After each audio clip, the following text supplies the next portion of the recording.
somebody has more power than the other. When you see that in a relationship, I think sometimes when we share this with people, they might identify those behaviors as well and go, well, I'm not a narcissist or I'm not toxic. I do stuff like that. I check your phone if I don't trust you. And when you're thinking of a plane crash or like a car pileup, there's no relation to that. There's no, I could potentially harm you in that way. Whereas when you share it with other people, they might think, well, are you saying that I could do that to you? I would never do that to somebody. Is it trauma dumping to revisit the same memories after a traumatic experience or abusive relationship? Today, Rosanna Fay joins me to talk about why victims recount the same stories after leaving a toxic relationship and why it's gotten such a bad rap. I met a woman this week who was so excited to find a community where she felt like she can talk about what's been going on because she feels like she's been doing nothing but what she called trauma dumping. I have such a strong reaction to that word. I hate that word. But I remember that place where I just couldn't stop talking about what happened to me. And I knew I was wearing everybody else out. Did you have that kind of experience too? I did. And I think it came from never really being able to share ever in the relationship. Like, I know you've mentioned this to me before, Kerry, about how you noticed when I was explaining my stories and my experience, how I wasn't heard. I was silenced. I didn't have a voice. That's one thing that really resonated with me was, and I didn't even realize it in the relationship, is that I lost my voice. So the second you start to get it back and you start to share, it's like it just, verbal diarrhea, like it just all starts coming out and you can't help it. Yeah. In fact, if you and I survived an airplane crash, do you think that we would shut up about that? We would be talking about it everywhere. Every day. I know, you would say, I was on that flight and I can't believe this is what happened. And then people would say, oh, tell me about it. Like, what was that like? And when you first realized it was going down, right? There would be all this dialogue back and forth. So what do you think happens around these abusive relationships that make this dynamic feel different? I think there's a level of, when people say you chose him, you chose them, like the relatability of you're in a relationship that you chose to stay in versus a tragic accident that you had no choice in the matter, a plane crash. So it's more entertaining. It's more exciting. You see it in the movies. Nobody really talks about the emotional abuse, that side of it. That's not very movie-like. That's not very interesting. No one wants to hear about it. Maybe some people feel like they wouldn't do that for them. Like I've heard, if that ever happened to me, I wouldn't stick in that relationship. I don't know how you stuck around. Like they just don't understand it. Whereas a plane crash is more interesting than the plane crash of a relationship. That is tragic, but it's not as interesting to people, I guess. Yeah, you're right. There's a novel piece to it. I agree. But I also think there's a piece of it that we apply to victims of relationship trauma that we don't apply to other types of trauma. I met somebody that survived a 50-car pileup on one of those superhighways. And that's pretty dramatic. And in fact, this person barely made it out with their life and certainly barely made it out being able to walk. But we don't look at that person and say, what did you do wrong? Did you swerve or how could you not see the person in front of you, right? They would say, well, in fact, I remember more specifically about this incident, it was foggy. They couldn't see. They heard the crashing, but they didn't see what was happening ahead of them until too late. And then they piled right into everybody else. And then they heard the crashing behind them. It is a horrifying experience. But surviving one of these toxic relationships is equally terrifying and horrifying. But it feels like to me, we apply a different rule to victims of relationships than we apply to victims who survive something that's a tragedy like that. What would that rule be? I think the exception? Yeah. I think that we view that relationships are always equally autonomous and their power is equal between both partners.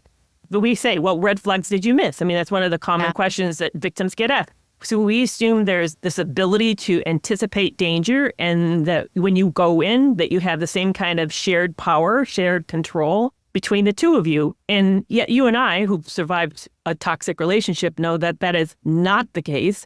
There's not shared power. There's not equal control. We assume it. And in fact, I know that if I'm not careful, I have that natural bias as well. Yes. Yeah, I see that too as where you say there's an equal power of force here, like somebody has more power than the other. When you see that in a relationship, I think sometimes when we share this with people, they might identify those behaviors as well and go, well, I'm not a narcissist or I'm not toxic. I do stuff like that. I check your phone if I don't trust you. And when you're thinking of a plane crash or like a car pileup, there's no relation to that. There's no, I could potentially harm you in that way. Whereas when you share it with other people, they might think, well, are you saying that I could do that to you? I would never do that to somebody. Sometimes when I used to share stories, especially with men, they would say, well, I mean, I've done things like that. I would never do that to my partner. And they take it on and internalize it as if we're pointing the finger at them when we're not. We're just sharing our stories. You're right. There is over-identification that we often do with the perpetrator or with the abusive person. I also think that I'm going to just say it right out loud. I don't think we like victims. I just think we disrespect them.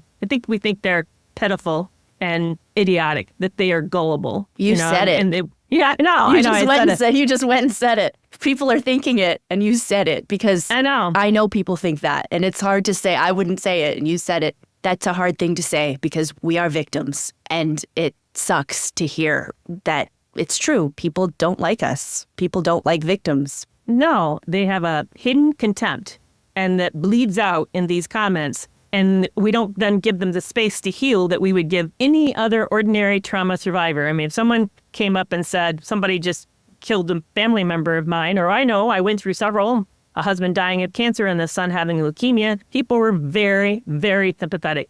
People had no sympathy for me, what was going on in that relationship. I knew once I discovered that he was cheating, I stopped talking to people because I knew that the minute I said he's cheating, they're going to look at me and like, and you're still here? Why are you still in a relationship? Why have you not left? That immediately they're going to assign responsibility to me, and that I was going to they'll have to take on shame for my behavior, my lack of action, my indecisiveness. I was going to also own his bad behavior. They're going to assign something defective to me because of his acting out. So I just could feel the weight of that. Here's the thing that breaks my heart, that I know that if I could have shared more of what was going on the inside of that relationship sooner, faster, I wouldn't have stayed as long. I would have gotten the support I needed, the validation I needed. I would have gotten the energy, even just the positive energy that I needed for me to say, I'm worth more than that. What the hell? Why am I here? I need to get out of this. This is ridiculous. I had two terrible, terrible experiences. One was right dead center of the relationship when I had left him and I was talking to some people that I had gone through a really horrific experience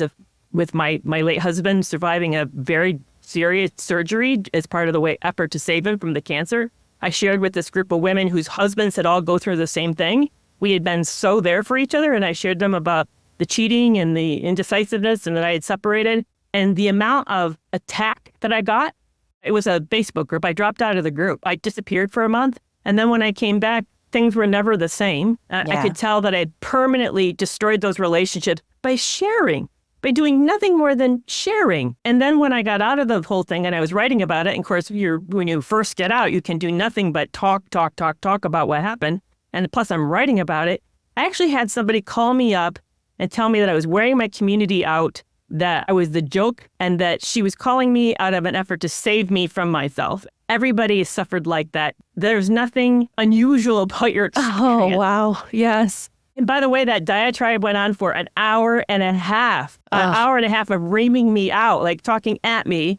She called me up the next day and did it again. And that time I hung up and I blocked her. But I learned really quickly that no one wants to hear about this, which you can tell I'm really passionate about it. It makes me angry because I think I think we harm victims when we do this, really harm them. Yeah. And then how quiet we get afterwards, right? And then what you said, too, it's really important to note that the amount of sharing that we express, the more we talk about it, the more it becomes more real. And we get out of the delusion of that it wasn't so bad and into the reality of how bad it really was. But when we're talking to people and they're minimizing it and almost gaslighting us to believe that, well, everyone has it bad. People go through trauma all the time. This isn't unique. You're not unique and special. As if your time and your sharing isn't enough just for the regular population. Like everybody goes through it. Yeah, it's like you have to defend yourself. You have to say, but let me describe, do you know what gaslighting is? Let me describe gaslighting. And do you know the fact that this person, there was covert abuse, like ambient abuse? Do you know that I had no control over my daily schedule? I lost control every day.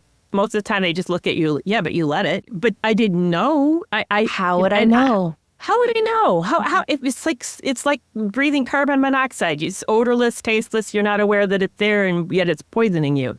I just thought, today was a unique day. And then we had another unique day. And then we had another, I didn't know that this was that staying up to 3 a.m. in the morning watching YouTube crash videos was his effort to exhaust me, and that he set the alarm on purpose 2 hours early just to, again, wear out the lack of sleep. I didn't realize that he was running me all day without food on purpose to wear me out and give me a big headache, and that he made sure that his work was done, but I had to do another shift when we got home because he kept me too busy to do my half of the work. I mean, I never realized any of that. I just thought, well, that's just what life looks like and how the day unfolded. I didn't realize this was a deliberate effort to undermine me, to hurt me, leave me powerless. And yeah, I didn't know that. I think the other thing we really underestimate, and I know enough of your story that I certainly know it's true for you, is that we don't realize we met somebody deceptive.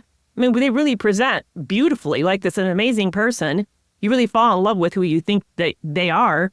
And it's only when there's something that captures you, like a commitment of some kind or a big thing, a big transition, that suddenly you see for the first time that glimpse of the real person. And at that point, we write it off. We think, well, people get hungry, people have bad days. We didn't realize that this, again, was a setup. Yeah. Yeah. The thing, too, is for me, I shared a lot, not with communities and with people that didn't know us, but with people who knew us, with my family, with my friends, with people who are in our circle. Because we were together 14 years, so we developed like quite a close friendship. And the deception didn't just stop at me. It was all the friends and family. It was my loved ones. It was the friends we met together. It was the people we worked with. And so sharing with my close people, which were also his close people, he had won them over. So they were already deceived by him and didn't know it. So I'm living in this house with this man who's doing these things, and I'm explaining how it doesn't feel right. It's a little bit off. I still don't even understand how bad it really is. And then explaining this, this is a reason why I might want to leave. This is a reason why I might want a divorce. And they would go, what? Like, we love him. You guys are great together. Like, they wouldn't understand it because, one, I didn't really understand it. And the way I'm explaining it is coming from this blind place. But he had already won them over. He had already charmed them too. So the thought of him being deceptive, the thought of him harming me in any way, staying up late at night, screaming at me, pulling covers off of the bed while I'm trying to sleep after a 30-hour shift. These types of things, they don't see it. They go, oh, everybody who's married has fights. Like, they don't understand how bad it is, and it's hard to explain it. So that was my issue. It was trying to explain to the people who are already charmed by him and deceived by him, how do they understand that I'm being deceived? They don't get it. In fact, I think the smear campaign starts from the moment you met them. I don't think it starts near the end or when this person catches wind that you're maybe not all in anymore. I think they set it up knowing that I have this persona. I want everybody to believe this. I'm going to quietly betray you by undermining people's perception of you. I'm going to quietly make little digs about you or act like I'm the long-suffering partner of this person who has quirky habits. I mean, they're going to, in little subtle ways, betray you and betray your confidences and betray your personality and who you are and that trust that you have in them by undermining people's perception of you. So that by the time that the whole thing is blown up, they've already set the stage to, I told you that she's really sensitive, or I told you she's super particular, or did I not say she was a control freak or not? You know what I'm saying? Mm-hmm. They've already seeded the ground. You saying that, he's done that. The second I went on antidepressants, he told everyone in our group, just to protect me, just so you know, Rosanna, she's on medication because she's in a really deep emotional state. She's suffering postpartum. There's a lot of things going through. So she's not thinking clearly. She's not as, sharp as she was before. And she's getting quite emotional over things. And we're taking care of it with medication. Just so you know, when she says things and she does things, it's coming from a place of her mental health crisis. That's what he used to call it, my mental health crisis. He's the crisis. I'm the one who's suffering him. Yeah, and I know. And mine was doing the same. I was chronically sick. And now I suspect I was being quite, subtly poisoned over time. So, of course, I would be sick because, I'm ingesting something that I shouldn't. I'd had at least one hospitalization. So he was telling people that I was struggling. I found out he had this moment where he said to me, he went to my adult sons to share with them that he said to me, he was going to tell them that he broke up with me, but he's getting his act together and he's really going to make a big commitment to me. I never thought to go and ask what version of the story they got until just recently. They said, well, he said, you guys are having problems, but you're working it out. That's all. That's all it was ever said. Yeah. No. Nothing, no bigger story than that. But it made it look like, he's carrying this great burden and he's making things right with my family. No, not at all. But yeah, so when we get out of the, you can tell all the, just listening to us, all this deception and this subterfuge and all this chaos and confusion that's happening on. Is it any surprise that victims get out and we need to talk about it? Because we're not even for sure ourselves what exactly happened here. I mean, we only know a little tip of the iceberg. We continue to discover more and more and more awful stuff about it. And of course, we need to talk about it. And here's the thing. I just finished a book by Jennifer Fried called Betrayal Blindness. And she kept saying, and I deeply appreciate this part about the book, the importance of having a safe space to talk about it, and that verbal processing is an important part of the healing, and that the victims need that because it is part of our consolidation of what we experience. It's a way for us to work through our feelings. When you've been so deceived, it's a way for you to validate what's real and sort that out from truth from the fiction. All of this that goes into this. And here, what the community does is that it shuts us down. And like I said, part of it is we don't like victims. Part of it is we have this weird idea that all relationships are equitable in power and control when they're not. But I think here's another piece of it. I think another reason that we shut it down is because we don't know what to say. We end up feeling really stupid or helpless, or it just makes us feel inept. And we don't like that feeling. So we project and then say to the person, just get over it. In fact, somebody told me that something really bad happened in their life, and 3 months later, their father asked them, aren't they over that yet? I mean, it was 3 months. 3 months. I think this was a death. I think this person lost their spouse, and there's and you're not over that yet? Wow, I'm going on 5 years and I'm still working on things. I know.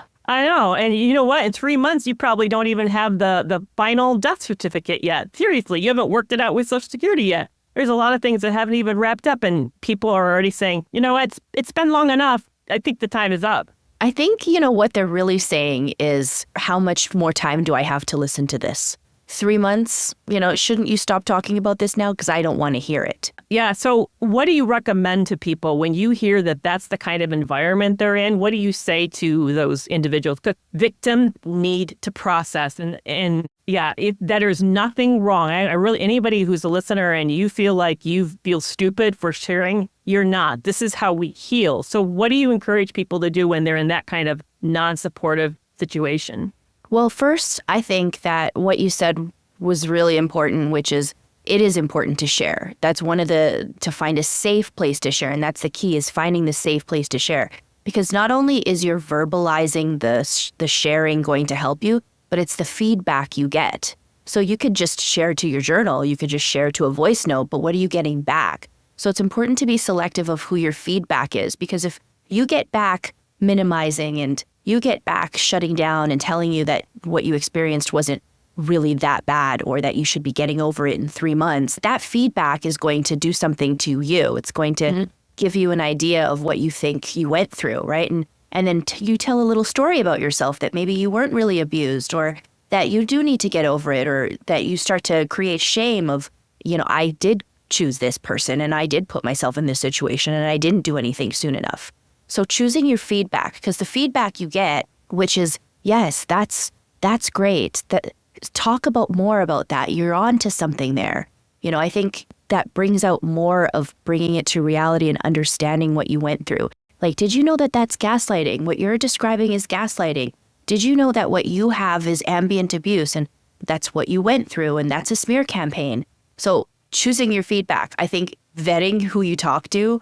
Are you talking to a coach? Are you talking to a therapist? Are you talking to someone who's experienced this type of abuse? Yeah. And then also, if you know you're getting bad feedback, stop it, shut it down, and don't give up, but talk to somebody else. Share it with somebody else and not give up. Yeah, in fact, when you were talking about the importance of who we talk to, it reminded me of mirror neurons.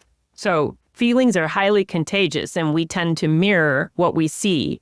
Recently, I saw a clip of a mom in the background singing and dancing to the song, and the baby in front of her literally begins to imitate her, starts to move, we're talking under a year old. Yeah. This baby's grinning and dancing and everything, and it literally is mirroring the emotions of the mom. And we have to be really mindful of that. So if we're around people who make us feel ashamed, who make us feel embarrassed, or there's something defective, there's something wrong with us, or even that we don't have the right to feel what we feel, then we're going to inadvertently pick that up because it is contagious and affect how we feel about ourselves. So I think that's such great advice, is to be super, super selective about that.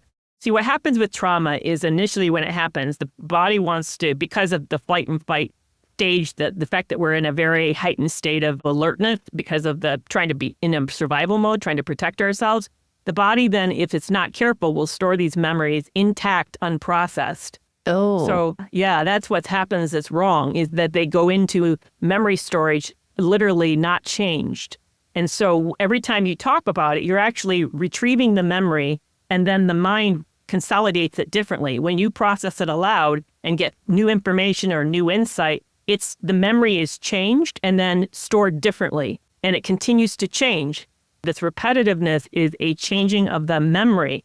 And so when we shut people down, we're actually leaving them in that frozen state. Right. So if you never, say, for example, something happened to you at 10 and you never have a chance to say out loud, and it went into memory and it gets retrieved, when you retrieve it as whatever age you are, it gets retrieved as how it felt at 10, not how it feels at 40, reflecting on something that happened at 10. That makes a lot of sense. I do recall sharing a lot.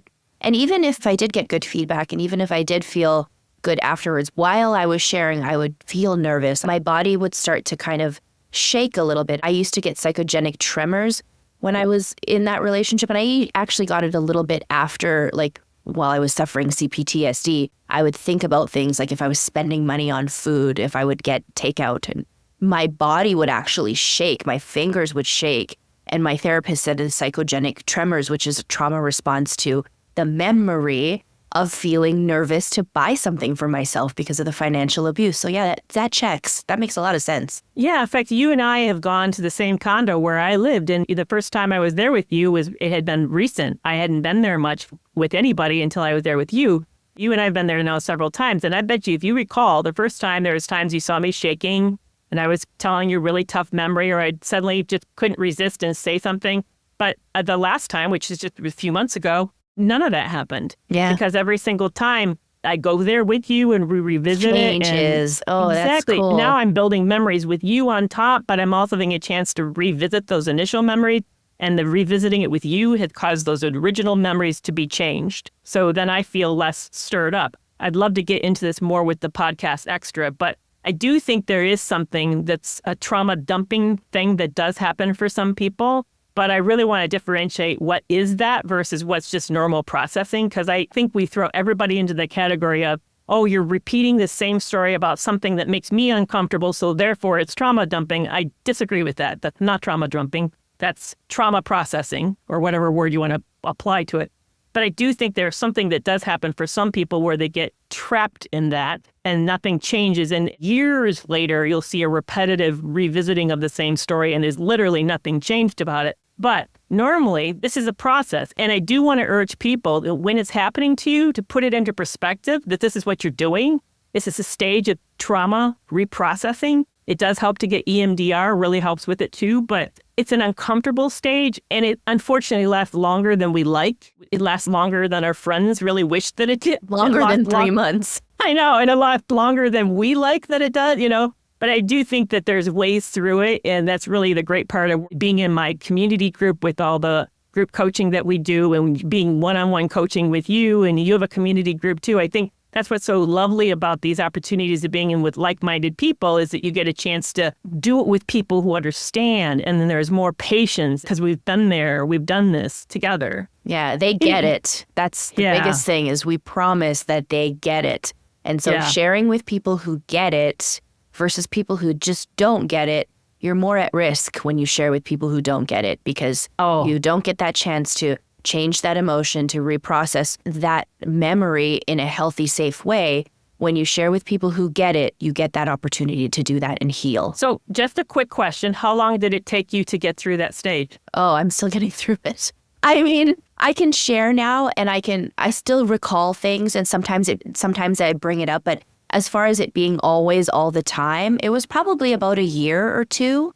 I would say like a little over a year of sharing into, like, just being able to identify where I feel safe sharing and recalling a memory and processing it. But as far as trauma dumping, I think I did that a lot when I wasn't out of the relationship. I think I did that because I was really trying to figure out why is this happening to me? And when we say something over and over and over, when you want something so bad and it doesn't work out for you, and you say it over and over and over again, like sharing the story again, almost as if maybe if you share it enough times, it'll work out. Like you'll get the thing that you didn't want, right?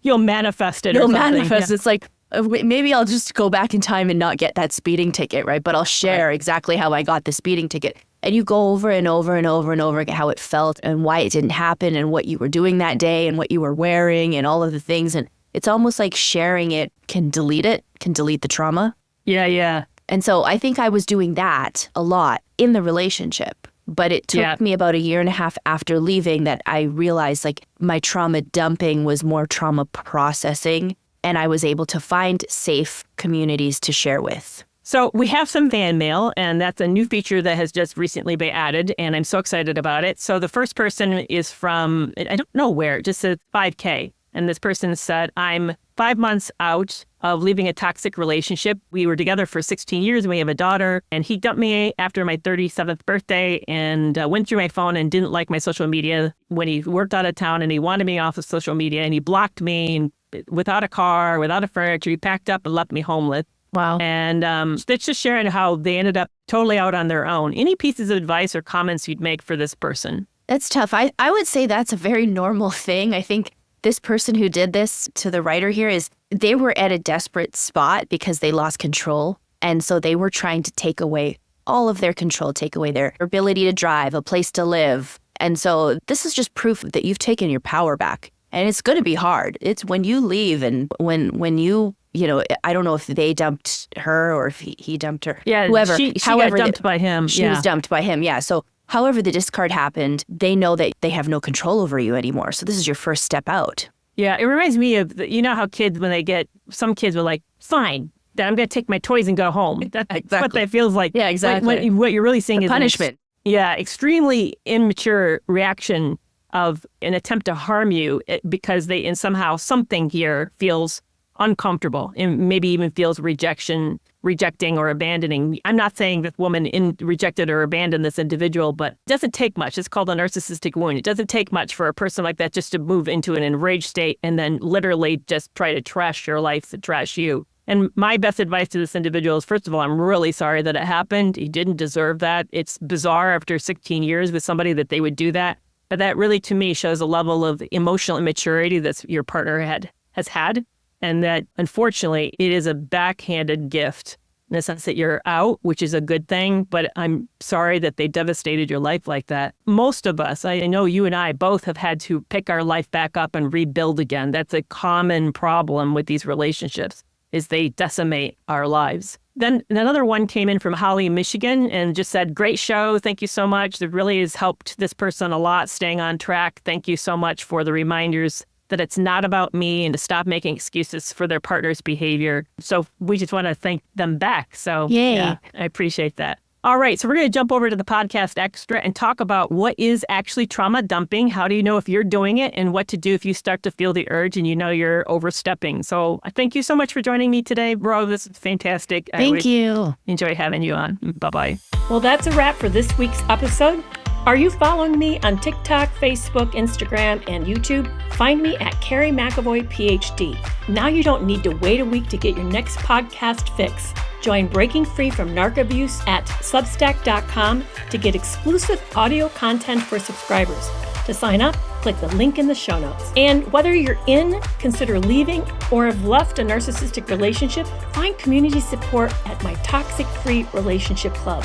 You can learn about this resource as well as others at KerryMcAvoyPhD.com. And I'll see you back here next week.